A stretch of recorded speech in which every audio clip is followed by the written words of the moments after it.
Você já ouviu alguém falar assim pra você: ô, cuidado com esse negócio aí de hipnose, não fica brincando com isso não, que pode ser perigoso. E eu tenho que te falar uma coisa, realmente a hipnose pode ser muito perigosa, sim.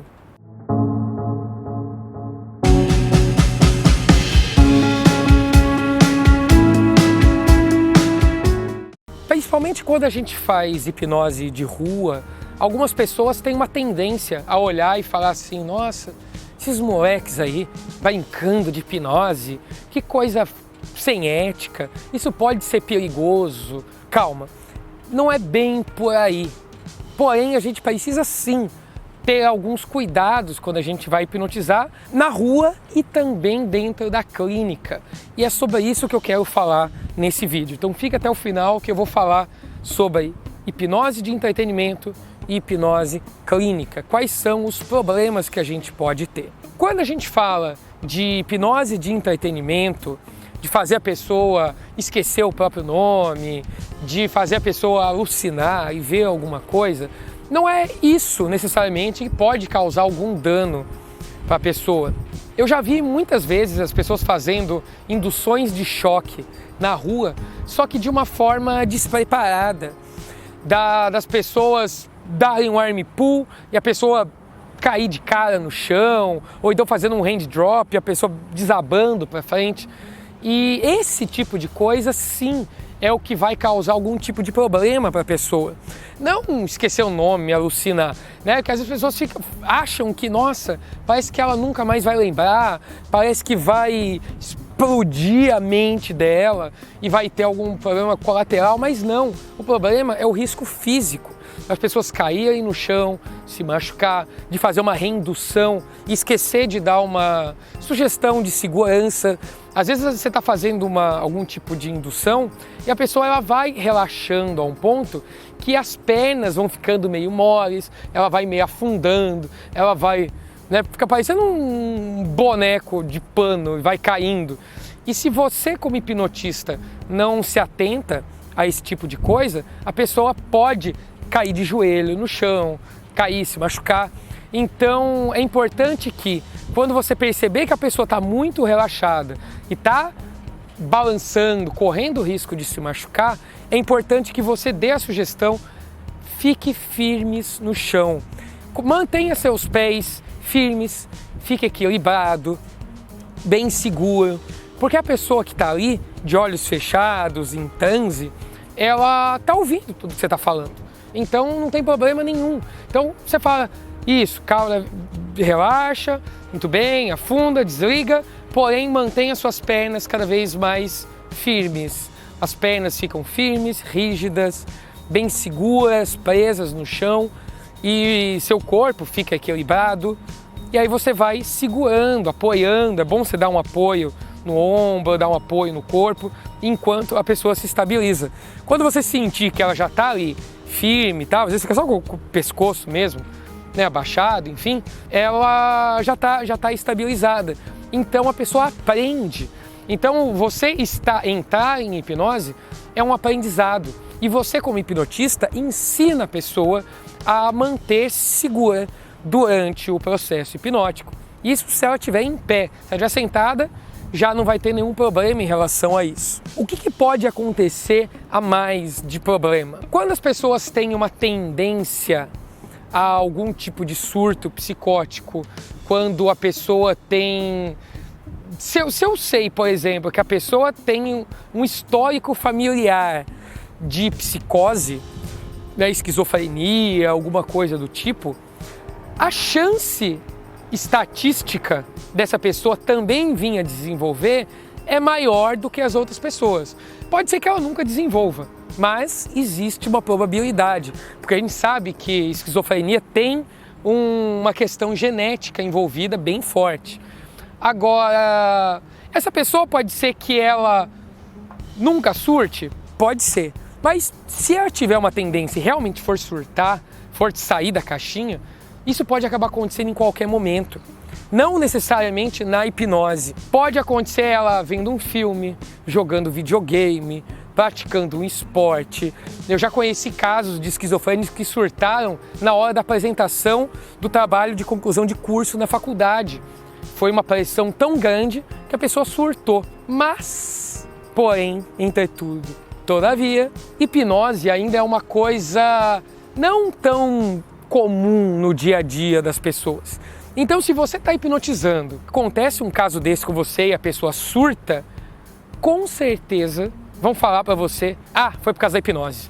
Claro, o menino estava alucinando, ele estava ali vendo o dragão no meio da rua, estava fazendo aqueles negócios do capeta, e é isso que fez com que a pessoa ficasse doida para sempre. Então as pessoas vão acabar falando, colocando culpa na hipnose, e realmente a hipnose pode acabar desencadeando sim um surto, mas só se ela tiver uma tendência para isso, é isso que eu quero dizer. Pode acabar acelerando, ela entrar em alguma coisa, que a hipnose foi só o estopim nesse tipo de caso, né? Como eu falei, pode acontecer no filme, acontecer em qualquer outra situação. Então, se eu sei que a pessoa tem uma tendência, eu prefiro não hipnotizar essa pessoa, é um cuidado pessoal que eu tenho. Outro tipo de caso que também não é tão recomendado hipnotizar são pessoas que têm epilepsia, que a gente não sabe, existem vários tipos de epilepsia, eu não vou entrar nessa questão aqui, mas tem pessoas que entram em crises epiléticas por questões sensoriais. Então, luzes fortes, estroboscópicas ou algum tipo de situação específica pode acabar desencadeando um tipo de surto, tá? Não é com todos os tipos de epilepsia, todas as pessoas, mas pode sim ter um risco. Então, se eu sei que a pessoa tem, eu preciso tomar muito cuidado em relação a isso. E então, assim, dependendo do caso, eu também prefiro não hipnotizar. A não sei que eu esteja na clínica sabendo dessas condições e de repente eu vá trabalhar alguma coisa em relação a isso. Já atendi pessoas, por exemplo, que surtavam com crises epiléticas em momentos de ansiedade. Então, nesse caso, a epilepsia é uma consequência, é um sintoma, e eu fui tratar a ansiedade. E a pessoa não teve nenhum tipo de surto durante a sessão, foi tranquilo. Agora, quais são os problemas que podem acontecer na clínica? Quando a pessoa chega com uma questão para ser tratada na hipnoterapia, essa pessoa já está com o psicológico dela abalado por alguma coisa. Então, os riscos são muito maiores do que fazer hipnose e entretenimento, por exemplo. Né? Como eu falei, na rua você vai ter o risco físico, alguma coisa assim, né? que pode acontecer.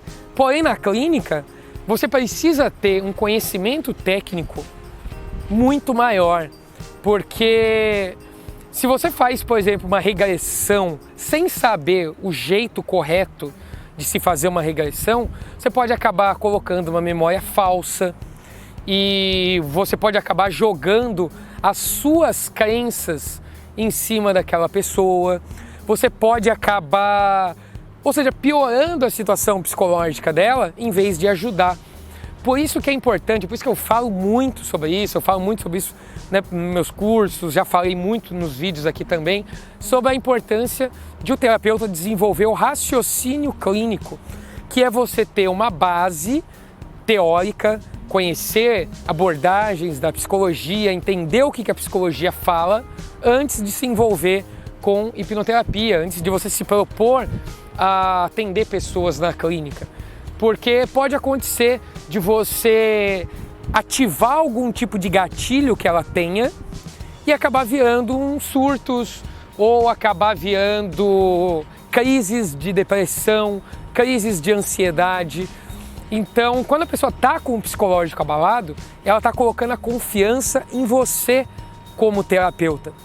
Então, se você não souber bem o que você está falando, o que você está fazendo, essa pessoa pode acabar depositando em você uma esperança, uma expectativa de melhorar daquele problema e acabar não tendo uma solução para o problema dela.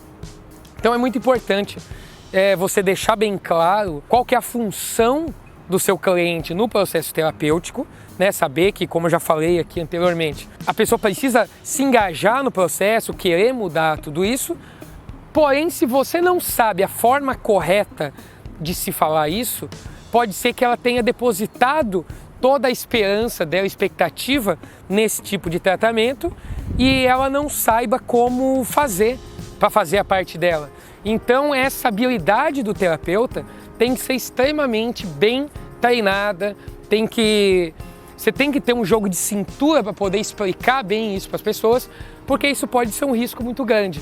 Da pessoa, por exemplo, tá numa depressão, tá num estado depressivo muito forte, e se no primeiro encontro você não estipulou direitinho o que vai acontecer e não teve a sagacidade de tirar a pessoa um pouquinho daquele estado e jogar uma esperança, uma expectativa melhor para ela, ela pode acabar saindo dali pior do que ela chegou e coisas desagradáveis virem a acontecer.